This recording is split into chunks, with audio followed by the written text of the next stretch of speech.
मंडी जिला की कोरोना की आज की ताज़ा स्थिति और आने वाले समय में जो हमारी तैयारियां हैं उसके बारे में अवगत कराना चाहता हूं। आज की दिनांक में मंडी जिला में जब से कोरोना महामारी शुरू हुई है उसमें 11,946 पॉजिटिव केस आ चुके हैं, जिनमें से 10,965 क्योर हो चुके हैं, स्वास्थ्य लाभ प्राप्त कर चुके हैं और इसमें 146 दुखद मौतें भी हो चुकी हैं।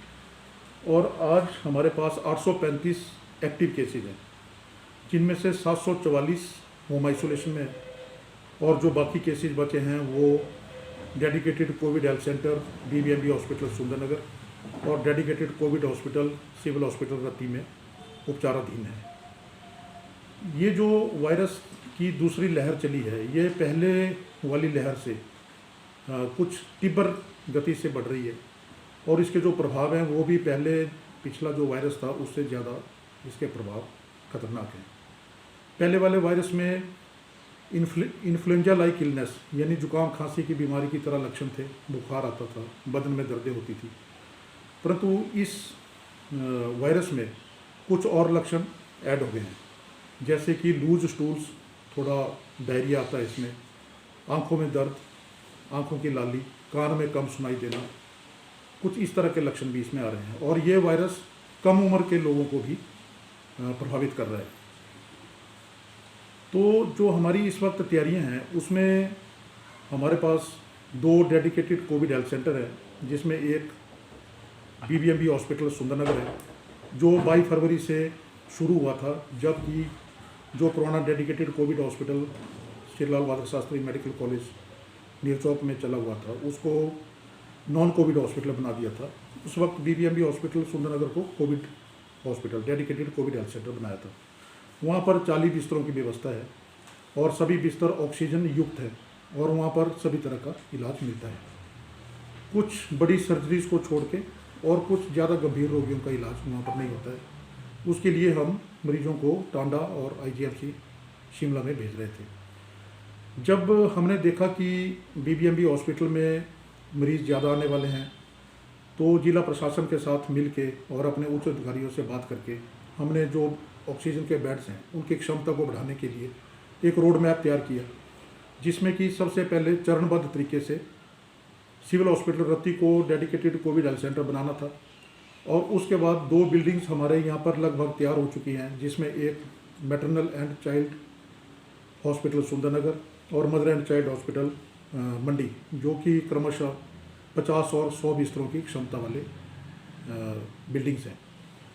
तो 2 दिन से हमने सिविल हॉस्पिटल रत्ती को भी डेडिकेटेड कोविड हॉस्पिटल बना दिया है, जो 5 अप्रैल को नोटिफाई हो चुका था सरकार द्वारा और हमने 2 दिन पहले उसको एक्टिवेट कर दिया है। तो कल उसमें भी 7 रोगी दाखिल हो गए थे। BBMB फुल कैपेसिटी पर चल रहा है, वहाँ पर 40 रोगी दाखिल है।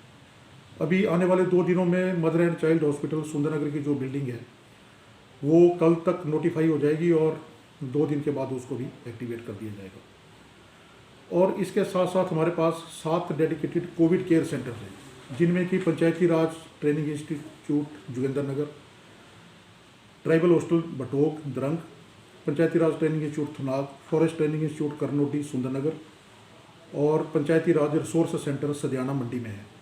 इनमें से पंचायती राज रिसोर्स सेंटर सदियाना एक्टिवेट हो चुका है, जिसमें कि हमारे पास 18 रोगी उपचाराधीन है।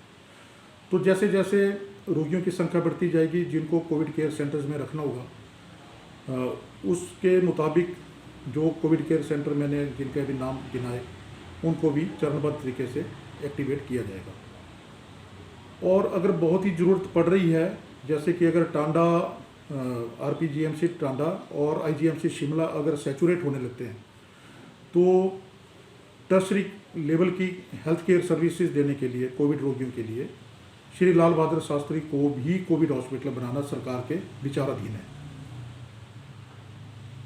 तो मैं ये सभी अपनी प्रबुद्ध जनता को आश्वस्त करना चाहता हूँ कि कोरोना के इस काल में घबराने की ज़रूरत नहीं है। हमारे पास जितने भी रोगी बढ़ जाएंगे, हमें पैनिक होने की ज़रूरत नहीं है। हमारे पास ऑक्सीजन युक्त बिस्तर पर्याप्त मात्रा में है और परंतु चौकन्ना रहने की ज़रूरत है।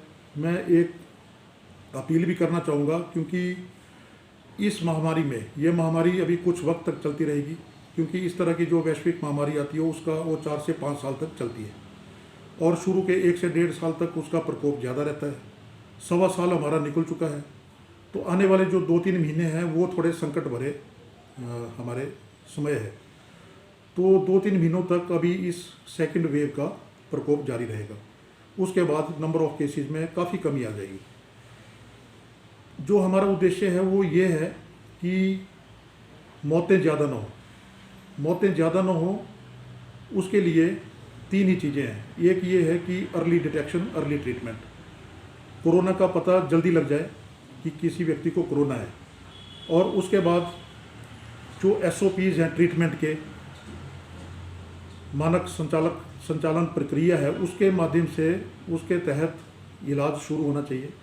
और तीसरा है रेफरल।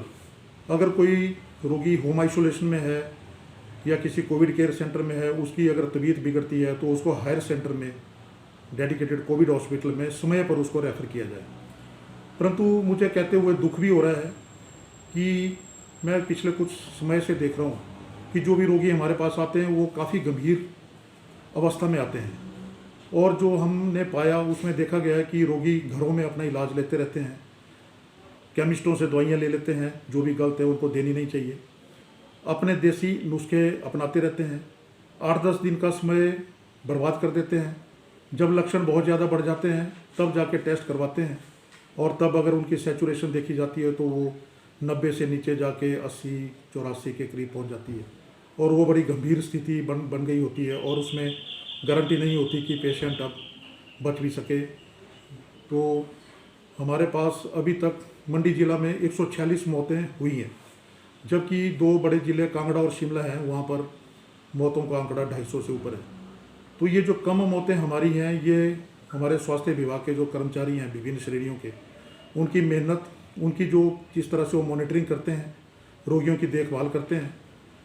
परंतु मैं ये कहना चाहता हूँ कि मौतों का आंकड़ा और कम करने के लिए, मृत्यु दर को और कम करने के लिए जनता की सहभागिता का भी सुनिश्चित होना जरूरी है। क्योंकि अगर जनता अपनी तरफ से इस तरह की लापरवाही बरतेगी, समय पर अपना टेस्ट नहीं करवाएंगे, समय पर इलाज नहीं लेंगे, तो हमारी जो है मृत्यु दर नीचे नहीं आ सकती है। तो अंत में मैं यही कहना चाहता हूँ कि सभी लोग चौकन्ने रहें। ये वायरस बहुत खतरनाक वायरस है, घातक है, और जो भी कोरोना अनुरूप व्यवहार सरकार द्वारा, प्रशासन द्वारा, राज्य प्रशासन द्वारा, जिला प्रशासन द्वारा बार बार कहा जाता है, उसको अपनाएं, उसकी अनुपालना करें। 2 गज की दूरी रखने में कोई नुकसान नहीं है, सबको आगे आना चाहिए, दूर दूर खड़े होना चाहिए, 2 गज के डिस्टेंस पे रहना चाहिए, मास्क का उचित प्रयोग करना चाहिए, और जो हैंड हाइजीन है, साबुन से बार बार हाथ धोना बहुत ज़रूरी है, और जहाँ पर पानी की उपलब्धता नहीं है वहाँ पर सैनिटाइज़र का प्रयोग करना चाहिए। तो इसके साथ ही मैं एक बार दोबारा अपील करता हूँ कि घबराएं नहीं, चौकन्ने रहें, और जो कोरोना अनुरूप व्यवहार है उसकी अनुपालना करें। धन्यवाद।